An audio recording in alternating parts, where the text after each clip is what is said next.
The kindest people you have ever met are not kind because life was easy for them. They are kind because they know, in a way that cannot be taught, what it feels like to be broken.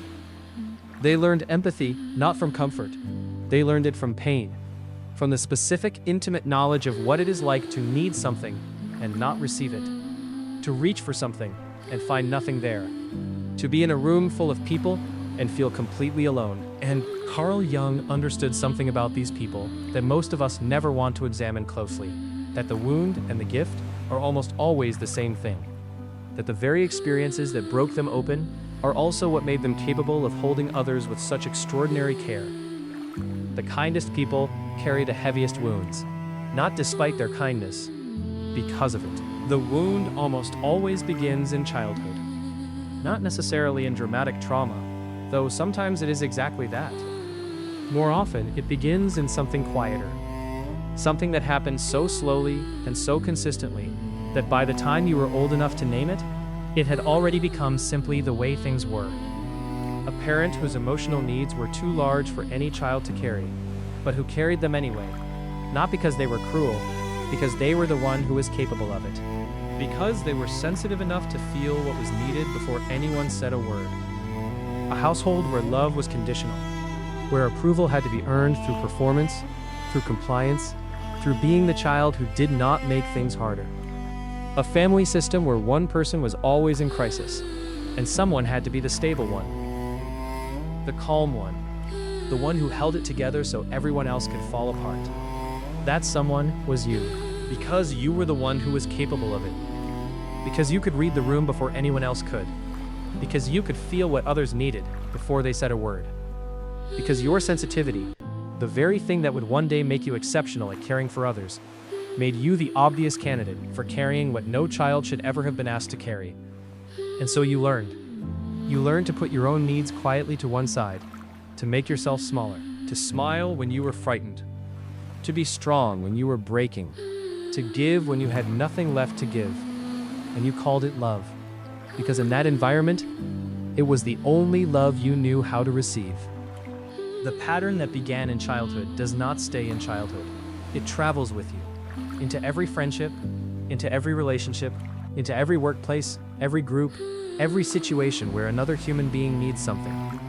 The nervous system that learned to prioritize other people's needs above your own does not unlearn that lesson, simply because you grew up and moved away from the environment that taught it. It keeps running the same program, on the same settings, with the same urgency. Psychologists call this the fawn response, where the fight response says attack, where the flight response says escape, where the freeze response says disappear. The fawn response says, make yourself useful, make yourself needed, make yourself so indispensable to the people around you that they could never abandon you. Because abandonment, even the distant imagined possibility of it, is the thing the nervous system learned to fear most. And so you give. You give your energy when you are empty. You give your attention, your care, your patience, your presence to everyone who needs it. And you do it beautifully, generously, consistently. While somewhere underneath, the part of you that also has needs, that also gets tired, that also wants to be held sometimes, rather than always doing the holding, that part waits, quietly, patiently, with a patience that has no end, because it learned very early that its turn was never coming. There is a contract at the heart of this pattern. It is never spoken, it is never acknowledged, but it is there. And it goes something like this. I will give you everything you need. I will be endlessly available, endlessly patient, endlessly capable. I will not burden you with my needs. I will not make myself inconvenient. I will not ask for more than you can give. And in return, you will not leave. This is the invisible contract the giver makes with the world. Not deliberately, but it is operating in every relationship they have. And it creates a particular kind of suffering that is very difficult to name. Because from the outside, the giver looks generous, selfless, admirable. No one sees the transaction underneath. No one sees that the giving is not entirely free. That there is a part of the giver that is keeping score, not maliciously, but desperately, counting the deposits, And when the return does not come, when the people they have given everything to do not give back in kind, the resentment that builds has nowhere to go. Because you cannot be angry about a contract no one else knew you had made. You cannot collect on a debt that was never acknowledged. And so, the resentment turns inward. You blame yourself for needing too much, for expecting reciprocity, for being, as you have always secretly feared, too much. The invisible contract is the wound asking to be filled through the only language it learned to speak. This pattern has a cost, and the cost is paid in the body. The highly empathic person, the one who gives endlessly, who feels everything, who carries everyone, often lives with a chronic exhaustion that no amount of sleep resolves. A tiredness that is not physical, but existential. The tiredness of a self that has been perpetually set aside. Gabor Mate, whose work bridges medicine and psychology, has spent decades documenting the relationship between self-suppression and physical illness. His research found that people who consistently prioritize others at the expense of themselves, who cannot say no, who feel responsible for everyone's emotions, who learned early to subordinate their needs, show measurably higher rates of autoimmune conditions, chronic pain, and inflammatory illness. The body keeps the account, even when the mind refuses to. Every time you say yes when you mean no, the nervous system records it. Every time you smile through pain, the body absorbs what the expression conceals. Every time you give from emptiness, something in you pays the difference. The tightness in your chest that is simply always there. The exhaustion that arrives on Sunday evening before the week has even begun. The way your shoulders never fully release, as if they are braced for the next thing someone needs. The kindness is real. The generosity is real. But underneath it, the body is running a debt that it will eventually present for collection. And the collection does not arrive as a single event. It arrives as a slow erosion of health, of joy, of the sense that your life belongs to you. Jung had a concept for this. He called it the wounded healer. The idea that the person most drawn to helping others, most gifted at holding space, at understanding pain, at knowing exactly what someone needs before they ask, is almost always someone who learned those skills not in training, but in survival. They became attuned to others because they had to be. Because reading the emotional temperature of a room was once a matter of safety. Because knowing what someone needed before they said it was how you kept the peace. Because making others feel better was the one thing you could reliably do that made you feel like you had value, like you had a right to be here, like you earned your place in the lives of the people around you. Jung believed that the healer's wound was not incidental to their gift. The very suffering that broke them open was what made them capable of reaching into another person's pain with such accuracy and such care. But he also warned, a healer who has not faced their own wound does not truly heal. They manage, they perform, they go through the motions of holding others together while quietly falling apart themselves, driving the endless availability, not from wholeness, but from the same desperate need that has always been there. The need to be needed, the need to earn belonging, the need to justify existence through usefulness. The wounded healer who will not look at their own wound is not a healer at all. They are someone doing for others what they cannot yet do for themselves. There is a shadow side to the giving that is the hardest to acknowledge, because it requires admitting something that feels like a betrayal of the generosity you have always believed was your most essential quality. Some of the giving is not purely generous. Some of it is avoidance. When you are focused on someone else's pain, when you are fixing, helping, supporting, holding, advising, attending, you are not looking at your own. The helping becomes a way of not sitting with yourself, of not feeling the loneliness underneath the generosity, of not acknowledging the need underneath the endless capability, of not asking the question that frightens you most. Who am I when I am not being useful to someone? The therapist who cannot stop working is often running from the silence of their own inner life. The friend who is always available is often unable to bear the experience of being alone with themselves. The parent who sacrifices everything is sometimes using sacrifice to avoid the grief of the life they did not choose. This is not a moral failing. It is a very human response to a very real pain. When your sense of self is built entirely around being needed, when your identity is the helper, the strong one, the one who gives, then stopping feels like disappearing. Saying no feels like ceasing to exist. Resting feels like a threat to the only version of yourself you know how to be. And so you keep going. Long past the point of genuine generosity. Long past the point where the giving comes from love. Into the territory where it comes from fear. Fear of who you are when you are not giving. Fear of what you might feel if you finally stopped and let yourself be still. What does it look like to begin to heal this? It does not look like becoming less kind. The kindness is not the problem. The kindness is one of the most genuinely beautiful things about you.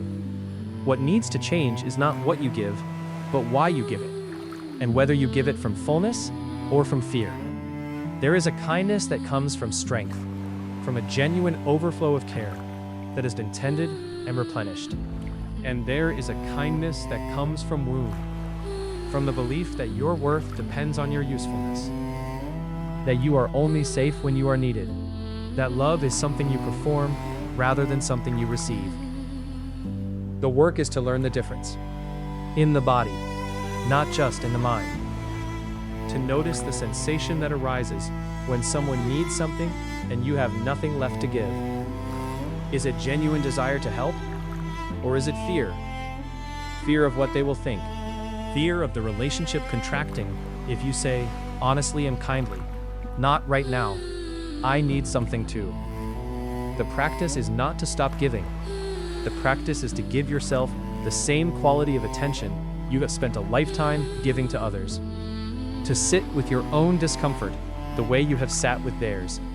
To be as patient with your own needs as you have been with everyone else's.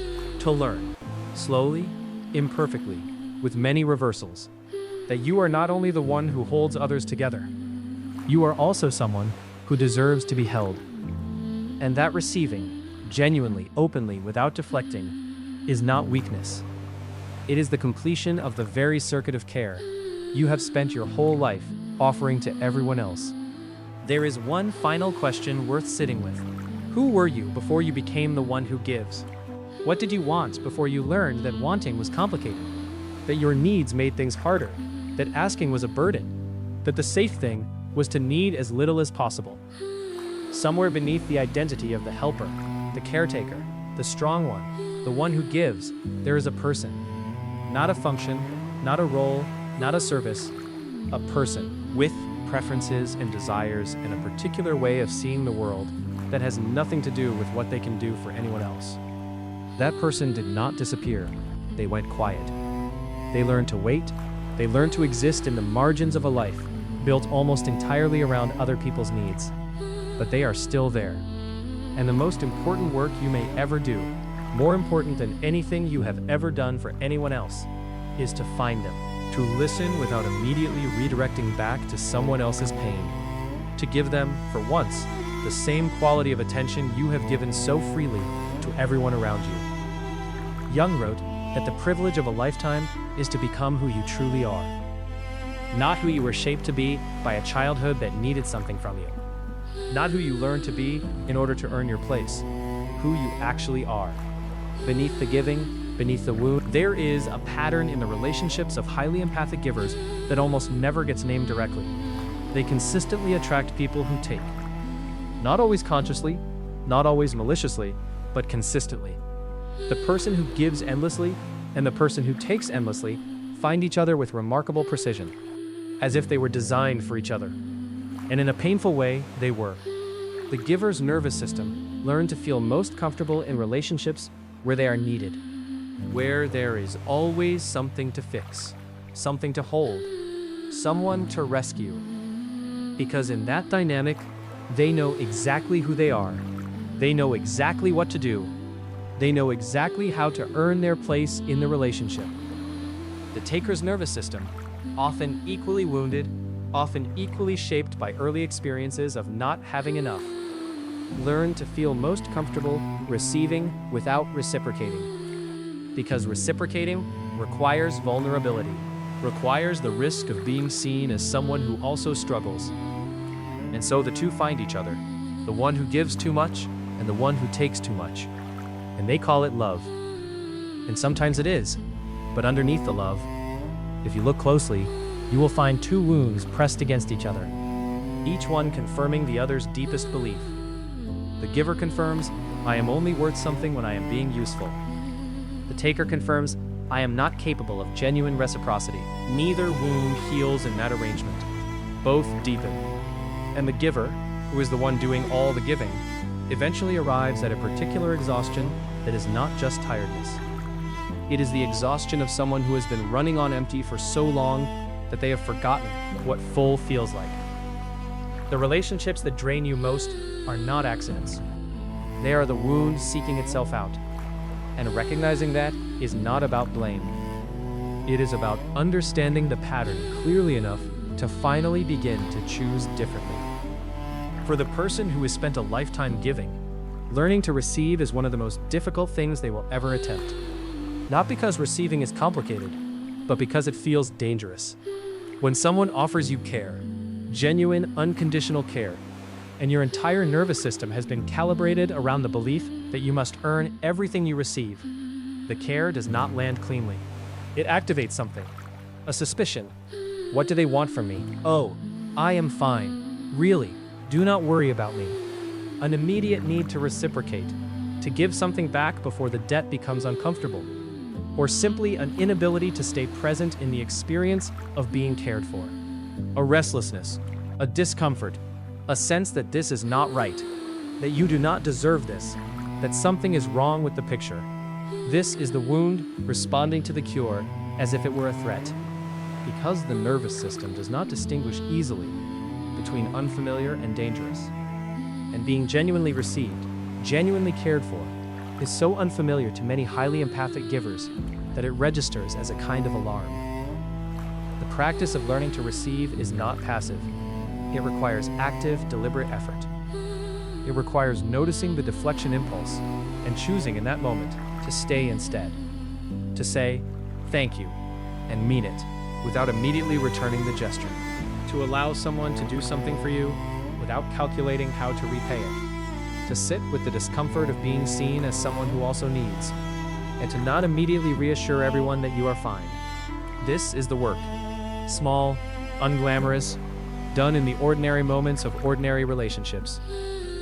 But it is the work that slowly teaches the nervous system a new truth, that you are allowed to receive simply because you exist. Not because you earned it, not because you gave first, simply because you are here. And that is enough. There is a life available on the other side of this work. Not a perfect life, not a life without difficulty or without the occasional relapse into old patterns, but a fundamentally different life. One in which the kindness you offer comes from a different place, not from the wound that needs to give in order to feel safe, but from the wholeness that gives because it genuinely wants to. Because there is something real to offer, because the cup is full enough to pour from. Because the giving is a choice, freely made, rather than a compulsion driven by fear. The relationships change, not because you become less loving, but because you become more honest. Because you stop making invisible contracts and start having visible conversations. Because you learn to say, I need something too, and I trust that saying that will not destroy what we have. The people who cannot hold that, who need you to remain endlessly available and endlessly selfless, begin to drift away. And the people who can, who welcome your needs as much as your giving, become the architecture of a new life. One that does not require you to disappear in order to belong. Jung called this individuation, the slow, difficult, irreversible process of becoming who you actually are, of integrating the wound rather than hiding behind it, of discovering that the self beneath the giving, the one that has needs, that gets tired, that sometimes does not want to help, is not less lovable than the giver. It is more, because it is real, because it is the whole person, not the performance, not the function, not the role. The whole, complicated, wounded, healing, genuinely alive human being that you have always been, underneath everything you learned you had to be in order to be loved. That person deserves a life. And it begins, not with a dramatic transformation, but with the next small moment in which you choose yourself. Gently, without guilt, without apology. Just, yes. This time, yes to me. There is a particular loneliness that belongs to the strong one. The one everyone calls when things fall apart. The one who never falls apart themselves, or so everyone believes. Because you learned very early to contain your falling apart to the private hours, to the 3 a.m. moments that no one sees, to the car before you walk into the house, to the shower where the sound covers everything, to the journal no one reads. You became so reliable, so consistently capable, that the people around you stopped asking if you were okay. Not because they don't care, because you trained them not to.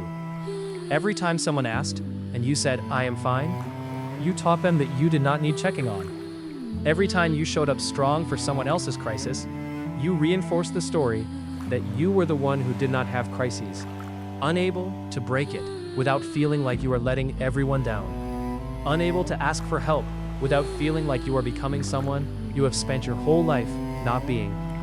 The cost of always being strong is that you are never allowed to be human.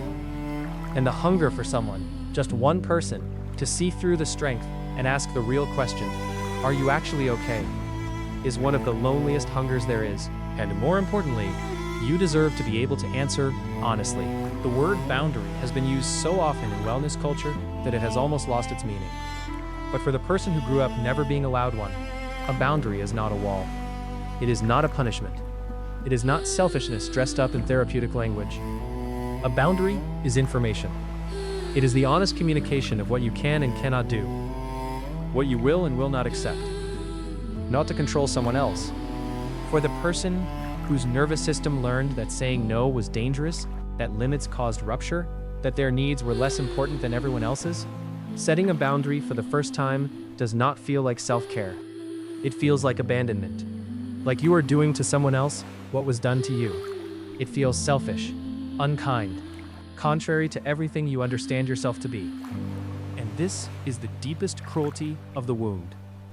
That the very thing most necessary for your healing feels most like a betrayal of your values. But here's what no one tells you about boundaries. The people who truly love you will not be destroyed by them. They will adjust. They will respect them. They may even be relieved, because your honesty gives them permission to be honest too. The relationships that cannot survive your having a limit were never as safe as you believe them to be. A boundary does not end love. It reveals whether love was actually there. Everything we have explored in this film comes down to one thing: a belief. A belief that was formed before you had the language to question it, before you knew that beliefs could be wrong, before you understood that the environment you grew up in was not the whole world. The belief is this: I am lovable when I am useful. I belong when I am needed. I am safe when I am giving. And the corollary, the shadow side of that belief: when I stop giving, when I need something, when I am not useful, I am at risk of being left, of being found to be not enough, of losing the love I worked so hard to earn. This belief is not the truth. It is a conclusion a child drew from incomplete information, from an environment that could not give them what they actually needed. But you are not that child anymore. You have the capacity now that you did not have then to examine the belief, to hold it up to the light, to ask, is this actually true, or is this just what I learned? You are allowed to be loved for who you are, not for what you do, not for how much you give, not for how strong you are, or how little you ask for, or how perfectly you manage everyone else's experience. For who you are: complicated, needing, tired sometimes, uncertain, human. That person, the whole one, not just the giving parts, is worthy of love, has always been worthy of love, will always be worthy of love. And the life that becomes possible when you finally begin to believe that is the one you were always supposed to be living.